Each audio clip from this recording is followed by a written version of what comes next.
quando a abelha exibiu uma caatinga, o pólen. Eu vou tratar desse assunto. O pólen depende da atividade. A meliponicultura é quando um criador, eu não sei, depende do tempo que ele tem de criação de abelha, depende da experiência, depende do entendimento que ele possui, que ele detém. Quando você vê a abelha entrando com pólen, aqui ainda não começaram, vai começar agora. É importante, porque essas abelhas aqui, no caso, as escapitrigonas, tem até período que elas armazenam muito pólen. No caso dessa abelha aqui, coleta, mas não é tanto. As melíponas, de um modo geral, aqui às vezes eu vejo, observando, eu vejo umas caixas com muito pólen, até causa um certo espanto, diria dessa maneira. O pólen é importante porque ele entra na composição do alimento das larvas e rainha. É o alimento, não serve de alimento para abelhas adultas. Abelhas adultas, seja operárias ou zangões, se alimentam de mel. Elas precisam, as abelhas vão precisar, que é na formação do corpo, de um alimento, diria que mais rico em proteínas, que é o pólen, durante a sua fase larval. Terminou a fase larval, que tem metamorfose completa, ou seja, transformação completa, aí o bicho já não precisa mais. Então o pólen, ele se torna importante no caso aqui da meliponicultura, que é o termo, ou seja, meliponicultura é a criação de abelhas meliponíneos, abelhas neotropicais, abelhas indígenas, abelhas sem ferrões. O que já não responde, já não tem a mesma importância para o apicultor, a não ser que ele venha estar dividindo a abelha. Quando está entrando no pólen, esse pólen, a abelha pode estar levando para a melgueira. Imaginar que as caixas estão com melgueiras. E quando leva para as melgueiras, o que acontece? Se não tiver tela excluidora de rainha, a rainha vai fazer postura lá nos quadros de melgueiras. Então já não vai ser tão interessante. Tese.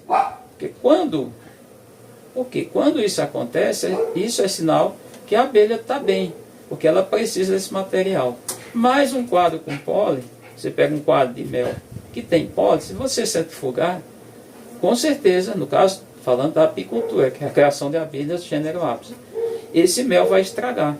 Esse mel vai azedar, popularmente falando, que é a fermentação. Vai passar para uma fermentação que todos os méis passam por fermentação. Então não é interessante. Então esse pólen a gente observa, agora a abelha aqui para mim encontrar isso de cria não está tão fácil. Nas minhas matrizes, estou falando aí que tem em torno de umas 50 que eu trato como matrizes, das 140, outras não.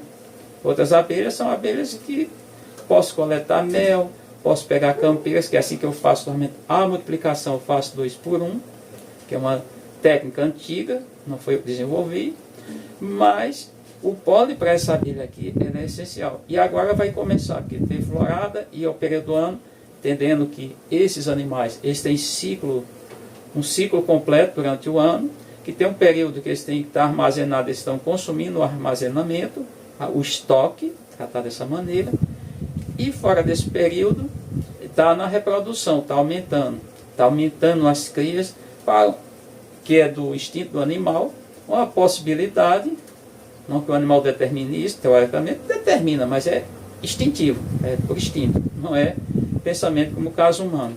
Ele vai arranchar em outro local. Tanto que a tentativa de arranchar aqui, em vários locais, e quando eu não tinha muitas abelhas, eu estava caixa vazia, arranchava, ainda peguei acho 26, 27, uma coisa assim, não lembro direito. E isso que eu também já peguei. Então, ele vai fazer esse período, é um ciclo. Ela tem um ciclo anual. Tem um período que vai ter mais mel, inclusive. Isso a gente tanto sabe que quem é meleiro tirava abelha, não ia tirar abelha em qualquer lugar, a qualquer época do ano. E sabe que um período tem um período que não. Por exemplo, essa abelha aqui, ou melhor, as abelhas nativas, o pessoal que ia tirar mel, não teve parentes que tirava muito não, entre aspas, mas tirava, ia para um local longe, vou até falar que é dentro dos municípios, na verdade é dentro do município de Exu, Novo Exu, de fato, que é chamado Sangrador, e essas pessoas iam para lá, tinha umas pessoas que passavam 2, 3 dias só tirando mel. Tirava o mel, tirava a cera, o resto deixava a abelha lá, certamente morria. Às vezes, alguns amarravam com caruá, amarravam um pedaço de madeira, tiravam um pedaço de madeira, porque alguns são fáceis de tirar, em catingueira, em burana, e amarrava com caruá, que é uma bromélia que tem na caatinga.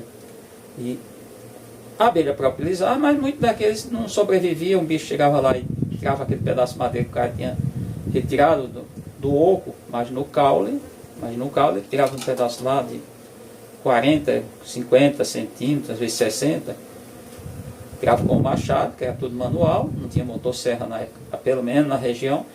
Estou falando de uma coisa que era muito da prática. Ele ia no final do inverno, porque sabia que naquela época tinha o estoque de mel. Ele pegava a cera, espremia, que era a prática, muitas vezes transportava até em cabaça, e às vezes num burro, montado num burro, tangendo um jumento. Vou falar isso que eu vi, isso aí não é uma coisa que ninguém está contando, não foi filmado, né? Porque ninguém tinha nem máquina fotográfica, que era difícil de filmar, ninguém tinha a tecnologia que nós possuímos atualmente, e aumenta as tecnologias. Levava um jumento com uma quantidade, às vezes, de os baldes de zinco, os tubos de zinco para trazer o mel, quando era um inverno bom, que sabia que ia conseguir muito, e trazia a cera ali em outro ambiente. Passava 2 dias no mato, voltava com aquele material, vendia aquele mel, distribuía às vezes com os amigos, as famílias, os familiares, às vezes uma parte, guardava aquele mel para servir como remédio, às vezes consumia, mas era pouco. Às vezes até usava no local do açúcar, sacarose, que é o que nós consumimos aqui no Brasil, proveniente da cana-de-açúcar, esse é fato. Mas ele sabia dessa dinâmica das abelhas. Então aqui, quando eu digo, ó, tá entrando, quando eu vejo entrando pólen, vai começar. Já começou de fato, mas ainda está, eu diria, tímida, não sei se isso está adequado. Aí eu vejo que é um momento bom. Só que eu já estou aqui com a minha criação completa. Se eu vender abelha, comercializar, tem vários critérios para poder fazer isso, aí eu tenho caixa, tenho umas 20 e poucas caixas prontas. Essas caixas são as caixas que eu vou estar fazendo a multiplicação. Claro que eu faço a multiplicação em todo o período do ano. Inclusive, muita gente perguntaram, várias pessoas me perguntam, muito no Zap, vou perguntar aqui também no canal, nos comentários, qual é a melhor época para instalar isso. Depende do local do Brasil. Local que tem frio intenso, que tem estações definidas, sudeste, sul do Brasil, não é legal. Eu não sei a questão amazônica também, que tem período de inverno muito intenso. Não sei se o período de inverno é bom para instalar.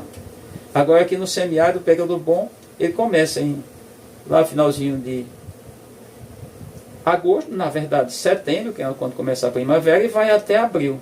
No outro período, instalar pode acontecer, enxamear pode, mas é pouco provável. E da reprodução, idem. O período que eu tenho melhor para fazer abelha é esse período. Agora, eu faço qualquer período do ano, já domino alguns conhecimentos, tenho alguns traquejos com a atividade, eu faço abelha em qualquer período do ano. Isso é fato. Qualquer momento do ano eu tenho condições fiéis de estar reproduzindo essas abelhas.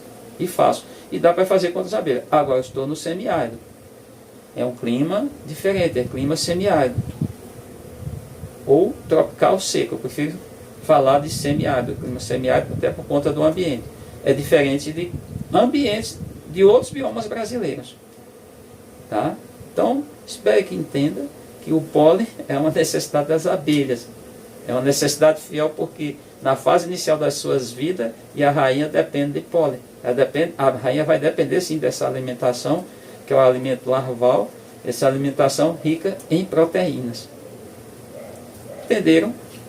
Concluímos nosso vídeo por aqui.